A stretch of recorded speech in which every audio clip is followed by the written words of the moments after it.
본문 말씀은 디모데후서 2장 1절로 2절 말씀입니다. 내 아들아, 그러므로 너는 그리스도 예수 안에 있는 은혜 가운데서 강하고 또 내가 많은 증인들 앞에서 내게 들은 바를 충성된 사람들에게 부탁하라. 그들이 또 다른 사람들을 가르칠 수 있으리라. 아멘. 우리는 디모데 전후서를 통해서 하나님의 성령께서 사도 바울을 통해서 디모데에게, 에베소 교회에게 이렇게 사역을 하라고 주신 말씀들을 살펴보고 있습니다. 첫 번째 주제는 다른 교훈을 가르치지 못하게 하라는 것이었고, 두 번째는 모든 기도와 중보와 도구와 감사로 모든 이들을 위해서 특별히 권세자들에서 기도하라는 말씀이었고, 세 번째 시간에는 하나님의 복음과 함께 고난을 받으라 하는 복음 전파에 대한 주제였고, 오늘 네 번째로는 사도 바울이 당부한, 사도 바울을 통해서 성경을 기록하게 하신 성령님이, 하나님이 당부하신 교회 사역 네 번째는 제자 사역입니다. 제자의 양육과 배가 사역, 이렇게 우리가 본문을 통해서 살펴보기 원합니다. 디모데후서 2장 1절로 2절 본문 보면 두 가지를 사도 바울이 당부하고 있지요. 하나님께서 당부하십니다. 첫째는 에베소 교회 감독이 되었다고 바쁘다고 또는 자만해서 개인적인 성장을 멈추지 말아라. 계속해서 그리스도 예수 안에는 은혜 가운데 강해지라고 명령하고 계세요. 두 번째는 너에게 맡겨진 충성된 이들을 제자로 삼아서 그들을 제자로 양육을 하고, 그들이 준비되면 또 그들이 제자들을 양육해서 파송해서 제자를 배가하라는 말씀을 주고 계시지요. 특별히 두 번째 말씀은 예수님께서 승천 전에 주신 지상대명령을 실천하기 위한 성경적 기복 전략입니다. 그렇죠? 예수께서 말씀하시기를, 그러므로 너희는 가서 모든 족속으로 제자를 삼아 아버지와 아들과 성령의 이름으로 세례를 주고 내가 너에게 분부한 모든 것을 가르쳐 지키게 하라고 명령하셨어요. 근데 물론 사도 바울은 예수님이 공생애 동안 승천하시기 전에 믿지 않았기 때문에 이 명령을 직접 들은 경우는 아닙니다. 그러나 훗날에 거듭난 다음에 부활하신 예수를 만나 뵙고 이 명령을 주님에게 친히 들었을 줄 압니다. 그런데 우리가 알기로 사도 바울은 그 어느 누구 제자보다도 이 명령에 더 충실한 것 같이 보입니다.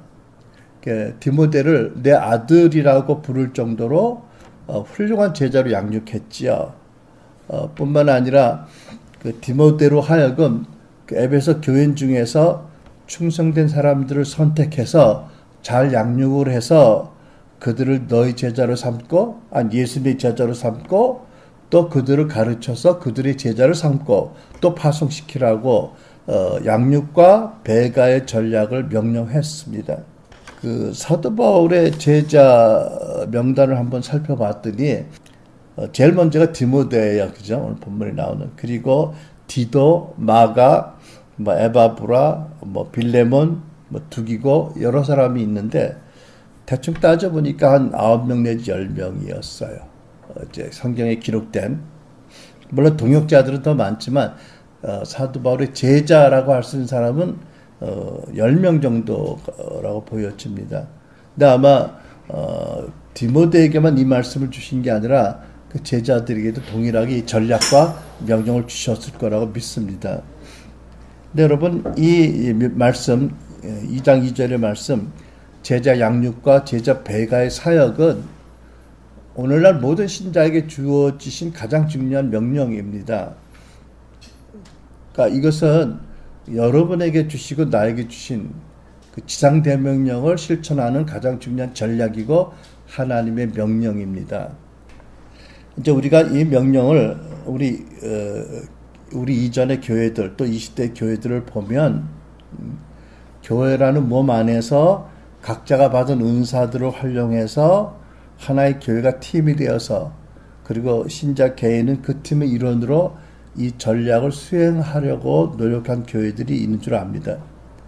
근데 지난주 어떤 기사를 보니까 미국 교인들 중에 지상대명령의 의미를 아는 교인이 불과 17%에 지나지 않는다고 그래요.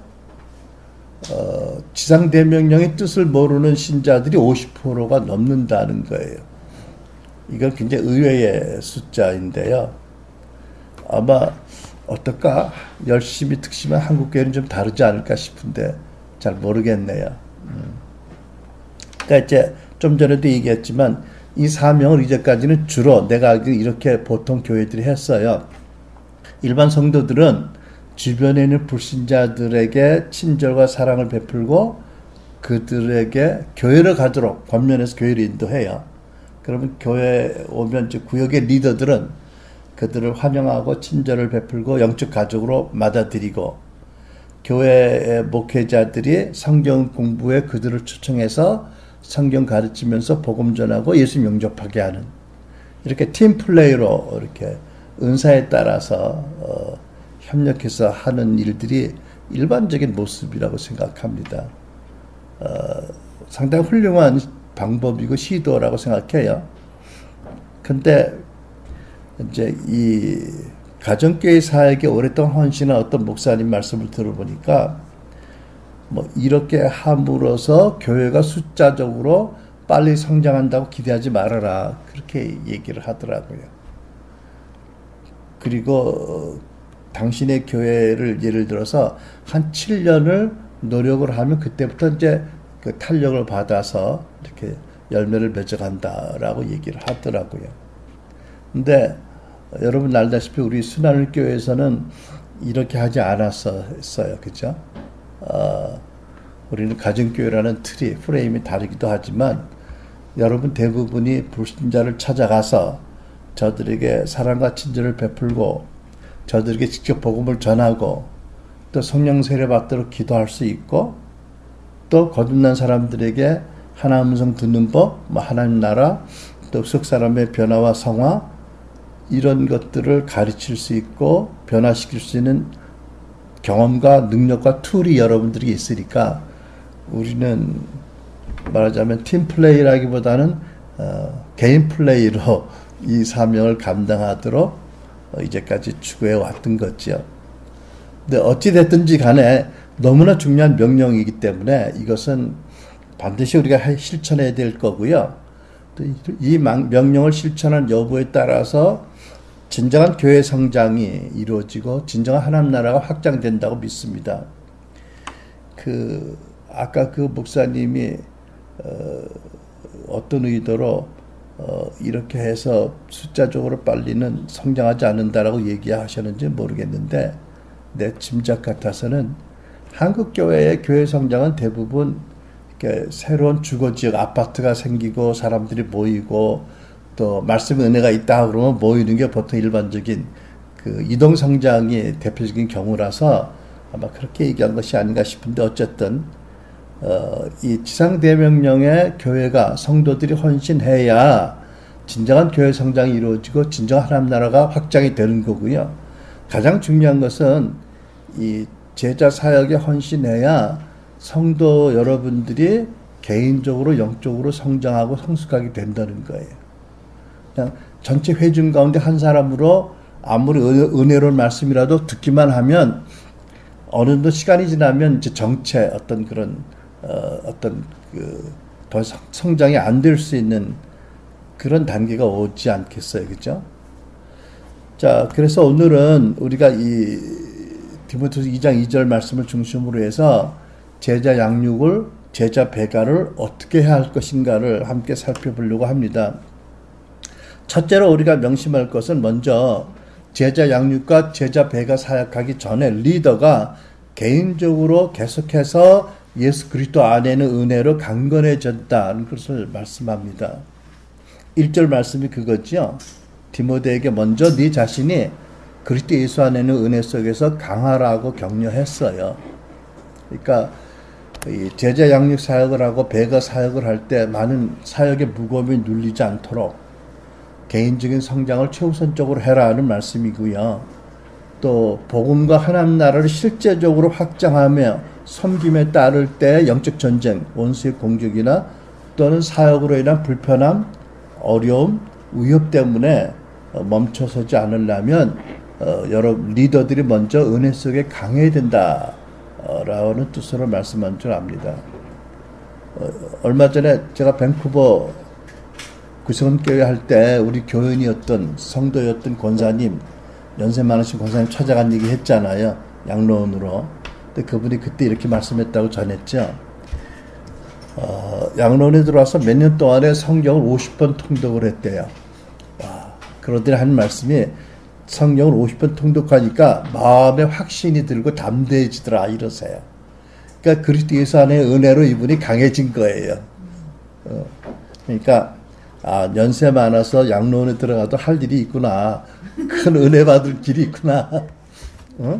또 그 안에서 이분이 사역하시니까요. 여러분 우리가 구약 성경에 보면 뭐 기드온, 뭐 삼손 같은 사람들 이분들이 강해질 수 있었던 것은 하나님의 은혜를 받아서 내적인 힘이 커졌기 때문 아니겠어요, 그죠? 본래부터 강했던 것이 아니에요. 부르심에 순종해서 주신 은혜를 받음으로 속사람이 강건해진 거죠. 그래서 믿음으로 나라를 이기기도 했다. 또 더 좋은 부활을 얻기 위해서 악형을 받되 구차히 면치 않았다. 세상이 감당하지 못할 믿음의 사람이 되었다라고 히브리서 11장에 말씀합니다. 그래서 여러분 우리도 디모데에게 당부하신 것처럼 또 우리 구약의 그 사사들이나 구약의 신앙의 선배들이 했던 것처럼 그리스도 예수 안에는 은혜 속에서 강하게 되어야 될 것입니다. 에베소 6장 10절을 보면 사도 바울이요. 정말로 너희가 주 안에서와 그 힘의 능력으로 강건해지라고 말씀합니다. 또 하나님의 권능으로 성령으로 속사람이 강건해지고라고 에베소 3장에 말씀하잖아요.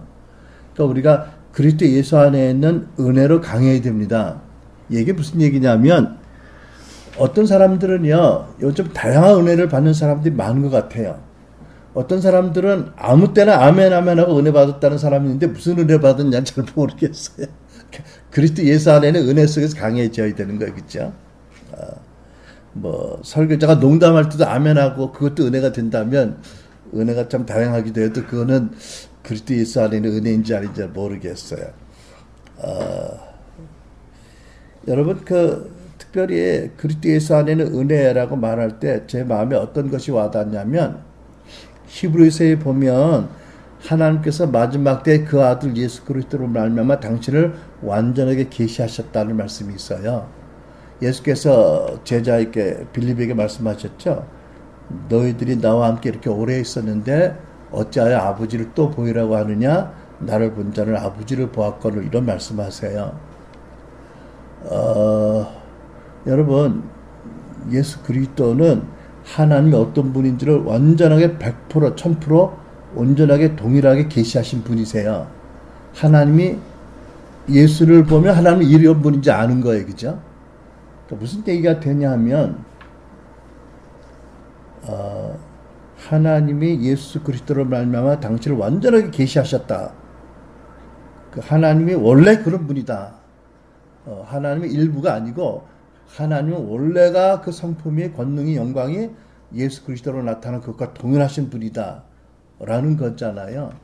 그걸 생각해 보면 내 경우는 내가 가지고 있는 구약의 하나님을 바라보는 관점이 많이 다른 걸 볼 수 있어요.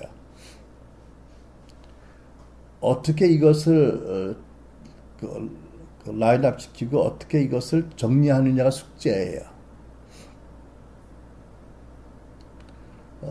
구약의 하나님은 마치 일견에서 보면 굉장히 무섭고 진노하시고 심판하고 전쟁 가운데 강하게 적을 진멸하게 하시는 이런 분이 있잖아요.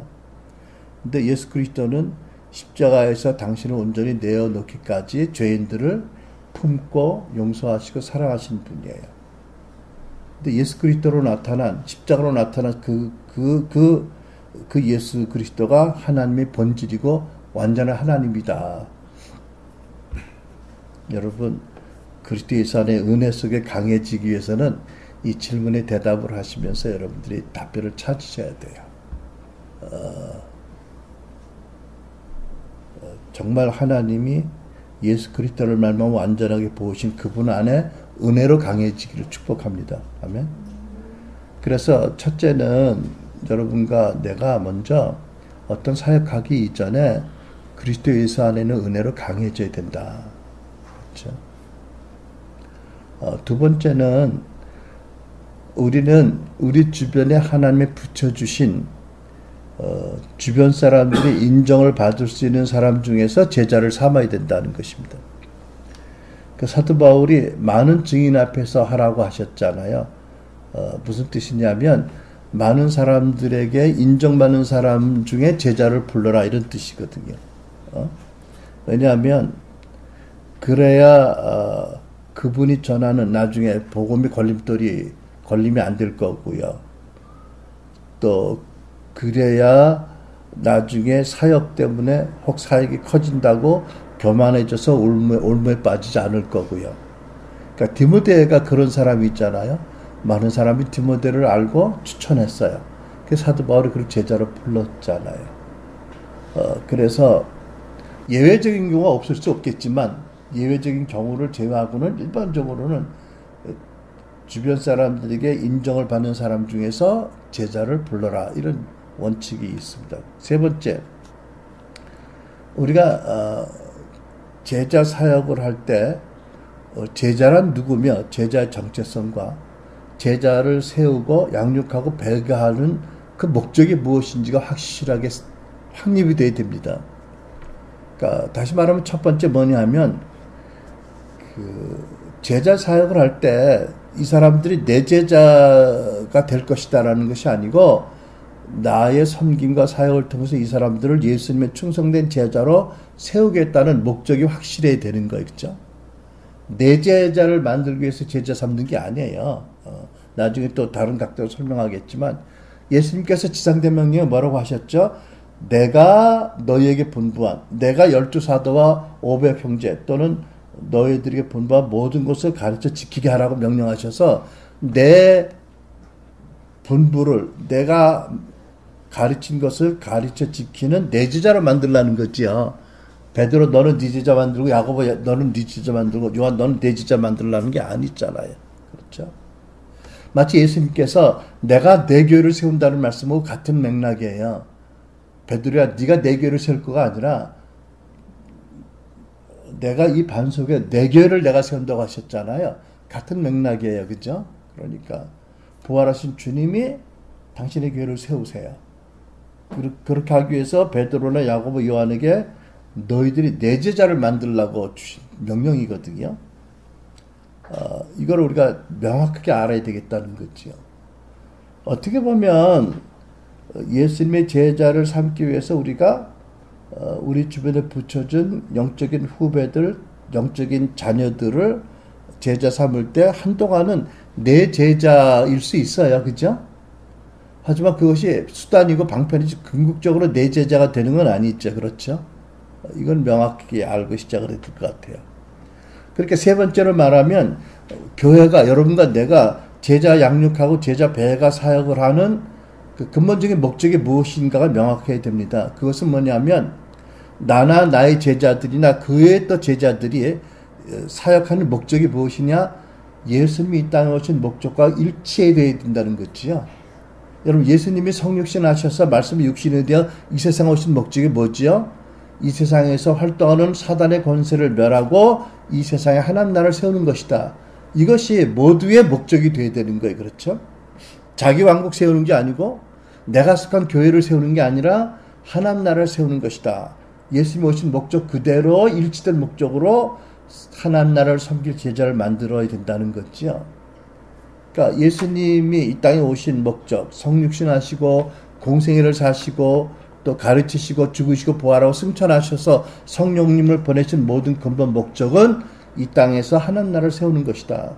그러니까 나도 나의 제자들도 그의 제자들도 모두 그 나라를 섬기기 위한 것이다라는 것을 확실하게 해야 된다는 거죠. 자, 그럼 네 번째, 구체적으로 어떻게 해서 하나님 나라를 섬기게 할 것이냐. 예수님이 누가복음 6장 40절을 보면 제자가 선생보다 높지 못하나 무릇 온전케 된 자는 그 선생과 같으리라고 말씀했어요. 무릇 온전하게 훈련을 받은 자는 결국 그 선생과 같아질 것이다. 제자는 스승을 닮아가는 사람이 있잖아요. 그죠? 그러니까 우리 모두는 다 예수님의 제자로서 1세대든 2세대든 우리는 다 예수님을 닮아가는 것이 우리 부르심이에요. 그렇죠? 그러니까 여러분 보세요. 우리가 이런 말씀을 나누는 것도 보면 디모데에게 이제 사도 바울이 주신 전략인데 디모데가 사도 바울의 1세대 제자 아니겠어요? 그죠? 아니, 사도 바울이 예수님의 1세대 제자지. 그렇지? 디모데는 2세대예요. 그러면 우리는 어떤 계보를 통해서 몇 세대가 됐을까? 엄청난 우리 세대를 거쳐서 우리에게 온 거 아니에요. 그죠? 여러분, 그게 디모데 라인일지 마가 라인일지 누군지 모르겠어. 어? 중간에 좀 끊어지기도 했겠지. 어쨌든 성령께서 자꾸 부활을 시키셔서 이제 이렇게 온 거예요. 그러니까 내가 1000세대면 여러분은 1001세대고, 그지? 말하자면 이렇게 된 거잖아. 근데 우리는 아무튼 왕 되시고 구주 되신 예수님의 제자로 그분을 닮도록 또 그분의 목적에 일치된 삶의 목적 가지고 사역의 목적 가지고 살아야 된다. 제자를 만들어야 된다는 거잖아요. 자, 그러면 예수님이 이 땅에 하나님 나라를 세우시기 위해서 오셨고 죽으시고 부활하고 성령을 보내셨는데 구체적으로 이 땅에서 뭘 하시느냐? 첫째, 예수님은 모든 만남을 통해서 그 나라의 특성을 나타내셨어요. 다시 말해서 만나신 모든 사람과의 관계를 통해서 모든 사람에게 개인적인 관심을 베푸시고 친절과 사랑을 베푸시고 용서를 베푸시고 사람들을 존중해 주시고 격려하고 축복하셨어요. 그죠? 태도로 말로 관계를 통해서. 그래서 하나님 나라의 특성이 무엇인지를 알게 하셨어요. 로마서 14장 17절 하나님의 나라는 먹는 것과 마시는 것이 아니요 오직 성령 안에서 의와 평강과 희락이라. 그게 예수님 안에 가득했어요. 의와 평강과 희락이. 그것이 예수님의 관계를 통해서 사람들에게 전달되고 표현되어지고 나타나진 것이죠. 그러니까 여러분과 나도 우리가 성품적으로 치유받고 변화되고 성화되어서 우리들의 만남을 통해 우리 안에 하나님 나라가 충만해서 그 나라의 의와 희락과 평강과 사랑이 충만해서 그것을 관계를 통해서 베풀 수 있어야 된다는 것이죠. 여러분 그렇지 않고 자기를 높이는 자기의나 교만이나 또 남을 판단하고 무시하는 태도나 나의 유익을 위해서 남을 이용하거나 남의 것을 빼앗는 탐욕과 폭력, 자기중심주의는 사단의 본성이고 타락한 다음에 주어진 본성이 있잖아요. 예수님은 그 안에 충만한 나라를 관계를 통해서 이렇게 나타내신 거예요. 우리 은사주의는 이 첫 번째 부분을 잘 강조하지 않는데 내가 보기엔 그것은 좋은 게 아닌 것 같아요. 당연히 그죠?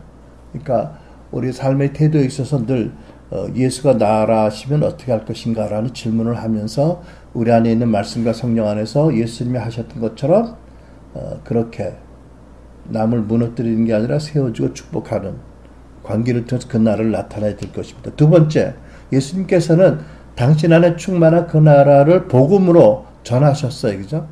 하나님의 천국 복음으로 선포하고 전하셨어요. 그러니까 예수님이 오신 목적이 하나님 나라 복음을 전하는 것이라고 말씀하신 부분이 있잖아. 그죠? 천국 복음을 선포하시고 설교하시고 가르치셨어요. 흔히 말하는 말씀 사역을 하신 거지요. 그러니까 우리도 마찬가지 복음을 전하고 또 가르치고 복음을 전달해서 사람들에게 그 나라를 전해야 될 것입니다. 그렇죠? 세 번째, 예수님께서는 당신 안에 충만한 그 나라를 성령의 권능으로 치유와 축사와 이적과 표적으로 나타나셨어요. 모든 병을 고치시고 모든 귀신을 쫓으시고 또 물을 포도주 만드는 표적을 나타나시고 죽은 자를 살리셨어요. 예수께서 뭐라고 말씀하셨냐면 나를 믿는 자는 나의 하는 일을 할 뿐나 더 큰 일을 할 수 있다고 말씀하셨어요. 우리에게 그 이름에 권세를 주시고 성령을 보내셔서 우리가 믿고 순종하면 오늘날에도 그 일을 할 수 있도록 주께서 우리를 통해서 일하세요. 그러니까 마가복음 맨 마지막 장을 보면 제자들은 두루 나가서 복음을 전할 때 예수께서 함께 계셔서 그 따르는 표적과 이사로 나타나셨다고 하셨잖아요. 이게 마가에게만 해당되는 게 아닌 거죠. 그렇죠? 초자연적인 이적과 표적과 권능이 하나님 나라가 어떤 나라인지를 사람들이 경험케 하는데 중요한 의미가 있어요. 그것 여러분과 나에게도 기름 부으심이 있기 때문에 예수님의 말씀 안에서 본을 보고 성령을 따라서 순종하면 할 수 있다라는 것을 우리가 확실해야 될 것입니다. 네 번째, 이 모든 것을 하도록 사역을 계승하도록 제자들을 양육해야 되는 거지요. 그렇죠? 우리가 이게 이제 정말 새로운 말하자면 그 하나님 나라와 사도적 복음의 새로운 파라다임인데 우리가 이러한 말씀을 그대로 믿고 순종하면 예수님의 이름의 큰 권세가 성령의 놀란 능력이 놀랍게 나타나는 걸 보게 될 거예요.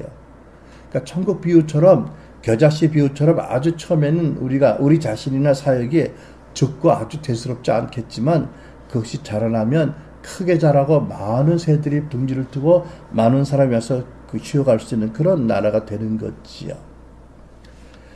자, 이제 그렇게 해서 우리가 큰 그림을 분명히 알고 목적을 알아야 되는데 특별히 네 번째 우리가 강조할 것은 이제 이 중에서 특별히 제자들에게 우리는 말씀을 가르쳐야 된다라는 것을 디모데서에서 보게 됩니다. 디모데후서 3장 16절로 17절 보면 이런 말씀이 있어요. 모든 성경은 하나님의 감동으로 된 것으로서 교훈과 책망과 바르게 함과 의로 교육하기에 유익하니 이는 하나님의 사람으로 온전하게 하며 모든 선한 일을 행할 능력을 갖추게 하려 함이라. 이런 말씀이 있어요.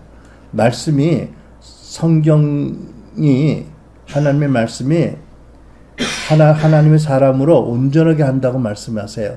온전하게 하고 모든 선한 일, 하나님의 일을 행할 수 있는 능력을 갖추게 한다. 그래서 여러분 이제 우리가 제자들을 세우고 무엇보다도 하나님의 말씀과 복음을 잘 가르쳐야 되고 그것을 확실히 전달해야 되는 거예요. 그 디모데는 바울을 따라다니면서 전도여행을 수종 들면서 복음의 진술을 들었어요. 그죠? 또 복음에 합당한 바른 교훈들을 많이 들었습니다. 그 사도 바울이 네가 나한테 들은 그것을 충성된 너희 제자에게 가르치라 부탁하라고 말씀한 거예요. 근데 어떤 책을 보니까 어떤 그 분이 많은 제자훈련, 다는 아니겠지만 제자훈련을 하면서 진짜 씨앗 대신에 인조 씨앗을 줬다. 뭐 이렇게 그래서 모두에게 해를 입히게 되었다라는 지적이 있어요. 근데 이제 이렇게 비유를 한 거예요. 이제 카피 기를 놓고 비유를 하면 여러분 우리가 오리지널을 놓고 카피를 하잖아. 근데 그렇게 안 하고 오리지널 놓고 카피를 하고 한 장을 뽑아서 그것을 오리지널을 삼고 다시 카피하고 또 그 다음 것을 또 오리지널 카피를 하면 결국 어떻게 돼요? 갈수록 질이 나빠지고 원본과 너무 형격하게 다른 게 나타난다는 거지요. 근데 지금까지의 그 제자훈련의 어떤 그 흐름이 그런 것 같다는 그런 지적인 거예요. 그러니까 그렇게 하지 않으려면 어떻게 돼요? 뭐 우리가 이미 하고 있지만 오리지널을 갖다 놓고 거기서부터 계속 카피를 하면 결과가 균일하게 나타날 수 있잖아요. 그렇죠? 그러니까 무엇보다도 중요한 것은 성도들이 하나님의 말씀을 직접 읽고 공부하고 깨달을 수 있도록 하는 것이 중요하다. 그렇죠? 그러니까 이제 사도 바울의 말씀을 보면 사도 바울은 역시 그 예수님의 제자의 한 사람으로서 자기도 계속 예수님을 닮아 변화되기를 원하면서 자기 제자들도 말씀과 성령 안에서 계속 예수님과 연결시켜 주도록 애를 썼던 거지요. 그러니까 사도행전 20장 32절을 보면 에베소 지도자들과 작별 인사를 나누면서 이런 얘기를 했어요. 내가 지금 너희들을 주님과 그 은혜의 말씀에게 부탁하노니 그 말씀이 너희를 능히 든든히 세우사 거룩하게 입은 모든 자들 가운데 기업이 있게 하시리라. 그러니까 내가 너희를 말씀에 부탁한다. 예수님과 그 은혜의 말씀에 부탁한다. 그러니까 주님과 직결시켜 주려고 노력을 한 거지요. 그러니까 나 사도 바울의 가르침도 중요하지만 더 중요한 것은 너희들이 직접 주의 말씀을 묵상하고 또 성령 안에서 주님을 바라보고 주님의 음성을 듣고 주님을 닮는 것이다 라고 가르치는 거지요. 그러니까 사도 바울은 제자들을 성령과 말씀 안에 들어오게 했고 또 제자들 안에 성령과 말씀이 있게 하셔서 그 제자들이 계속해서 예수님과 직결되도록 노력을 한 사람이에요. 근데 그럼에도 불구하고 제자들이 많이 떠나긴 했어요. 뭐 대만은 세상을 사랑해서 갔고 뭐 이런 그렇게 했잖아요, 그죠? 많은 여러 제자들이 떠나갔어요. 또 고린도서에 보면 많은 아시아 사람들이 당신을 떠나갔다. 어떤 사람들은 자기만 떠나간 게 아니라 많은 사람들을 선동해서 떠나갔다 이런 말씀도 있거든요. 그래서 이게 쉬운 건 아니구나. 근데 위로가 되는 건 뭐냐면 뭐 바울도 그랬는데 우리도 몇 제자 때문에 상처받지 말아야지. 어쩌면 우리를 겸손케 하는 것일 수 있다. 어쩔 수 없다. 이런 것을 디디고 나가야 되겠다. 이런 이제 교훈으로 생각을 할 수가 있겠습니다. 어쨌든 우리가 진정한 스승이신 예수님에게 우리 제자들을 가운데 돕지만 가운데 서지 않고 성령과 말씀으로 직결시킨다면 그런 실망이 더 줄어들겠지요. 그러니까 우리가 하나님을 바라보고 그 은혜의 말씀과 성령 안에서 예수님과 직결하도록 기도하고 중보하고 또 해야 될 것을 가르치면 이런 거잖아요. 예수님께서 내가 내 교회를 세운다고 하셨을 때 예수님이 하시니까 우리 아무것도 안 해도 된다는 건 아니잖아, 그죠? 어떻게 해요?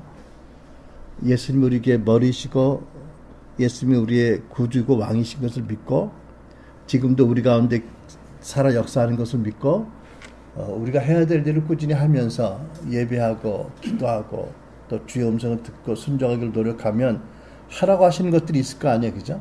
그것들을 우리가 하면 그분이 대건축장으로서 전체를 통해서 하실 거 아니겠어요? 당신이 하실 일을 포함해서 당신의 교회를 세우듯이 제자 양육도 마찬가지일 거예요. 우리가 해야 될 부분이 있지요. 아무것도 하지 말라는 건 아니에요. 그렇지만 내 제자도 아니고 나의 섬김을 통해서 이 제자들이 성령과 말씀으로 예수님과 직결되어서 예수님을 닮도록 내가 할 일을 하는 것뿐이죠, 그죠? 또 내 제자 삼는 것이 목적도 아니고요. 또 우리가 하는 사역의 목적은 그 나라를 위한 것이다. 예수님 하셨던 일을 하게 하는 것이다. 라는 것을 명확히 알고 하라고 하는 일을 하면 될 줄 압니다. 다섯 번째, 이제 오중 사역을 통해서 제자들을 온전하게 구비시켜야 됩니다. 그렇죠? 에베소 4장 11절로 12절을 보면 아까는 디모데의 말씀은 말씀으로 하나님의 사람을 온전하게 하고 모든 선한 일을 예비하게 한다고 하셨잖아요. 여기 에베소 보면 사도 바울이 또 성령으로 말미암아 하신 말씀이 오중 사역을 통해서 성도들을 온전하게 하고 봉사와 사역을 일하게 하고 그리스도 몸을 세운다고 하셨거든요. 그러니까 여러분 우리가 이것은 많이 들었으니까 오늘 다시 거듭하지 않겠지만 중요한 게 뭐냐 하면 복음주의는 말씀만 강조하고요. 또 한쪽은 오중사역만 강조하면 이게 둘 다 건강한 게 아닌 거예요. 그렇죠? 여러분 이게 둘 중에 하나가 아니에요. 나는 우리 순환교회에서 둘을 강조하려고 노력했는데 여러분들이 볼 때 어떨지 몰라도 나는 그랬어요. 하나님의 말씀으로 성도들이 온전하게 구비되어야 되고 오중사역으로 구비된다. 그러니까 은사와 또 임파테이션과 또 사역의 모델로 능력사역으로 성령사역으로 이 두 가지가 다 함께 있어야 되는 거예요. 그렇죠? 굉장히 중요한 거예요. 명심해야 될 겁니다. 마지막으로 여섯 번째 보면 이제 결국 우리가 제자를 삼을 뿐 아니라 그 제자가 또 그들의 제자를 삼고 그들이 또 자기 제자를 삼아서 제자 양육이 배가가 되고 계속 승계 번식이 돼야 되는데 2절 말씀처럼 저희가 또 다른 사람을 가르칠 수 있으리라. 그래서 여러분 이렇게 함으로 진정한 하나님이 원하시는 교회 성장 전략이고 하나님 나라 성장 전략이에요. 그죠? 그러니까 이것을 우리가 가장 최우선적으로 삼지 않았다는 것은 그냥 헛머리인 것 같아요. 그건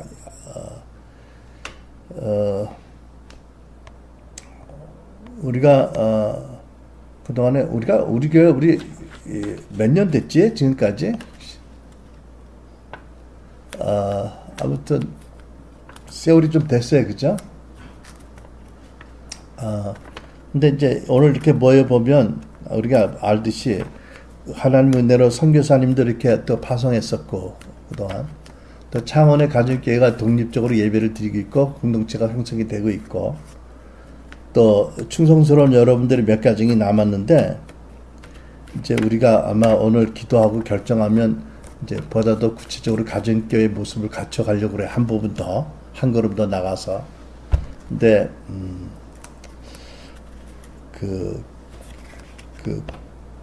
기존 교회 안에서의 가정교회를 하시는 목사님도 쉽지는 않은데, 이거 딱 7년 걸려서 틀이 만들어지고, 이렇게 탄력을 붙었다라고 얘기하시면, 아마, 우리도 한 7년 있으면, 탄력을 받지 않을까 이런 생각을 하는데, 어쨌든 여러분, 그동안에 한 4년 됐다가 치면, 이제 앞으로 여러분들이 3, 4년 내에 충성된 제자들을 한 3, 4가정을 이제, 너무 느슨한가? 하여튼, 세운다고 한다면, 여러분, 처음에는 적은 것 같은데, 겨자씨 같이요. 한 20년만 가면은요, 뭐 5천 가정까지 되는 거예요. 승법 번식을 인해서, 그죠? 그러니까 이게 그렇게 가볍게 볼 일이 아니다. 정말 놀라운 하나님의 전략이라는 것을 깨닫게 됩니다. 그러니까 우리가, 하나님 나라가 크고 광대하니까 여러 가지 이제 주신 은사와 부르심에 따라서 우리가 섞이지만 우리는 가정교회라는 새로운 그런 부대로서 교회 우리가 본질을 지켜가면서 사역의 문턱을 나누어서 많은 성도들이 가정교회에서 하나님 일을 하게 하면, 우리가 이 일에 포기를 안 한다면, 낙심하고 포기 안 한다면, 크고 놀라운 상상하지 못한 일이 일어날 수 있다라는 것을 믿을 수 있게 됩니다. 그래서 내가 내 교회를 세운다는 말씀이 어떻게 이루어질지를 보게 되길 바랍니다. 그래서 여러분, 하나님께서 사도 바울을 통해서 우리에게 명령하신 교회가 해야 될 사역의 4번째, 어떻게 보면 가장 중요한 것입니다. 그렇죠? 예수님의 지상대명령을 실천하기 위해서 너희들이 주변 사람이 인정받는 사람들을 제자로 세우고 저들에게 말씀과 오중 사역을 통해서 저들 온전케 해서 때가 되면 저들로 하여금 저들이 제자를 세우게 하고 또 그들로 하여금 또 제자를 세우게 해서 양육과 배가를 되풀이하면서 하나님 나라를 이 땅에서 확장하라 하는 사명에 여러분과 내가 놀라운 결과를 보고 기뻐하고 영광을 돌릴 수 있는 그런 날이 있도록 기도하기 바랍니다. 기도하겠습니다.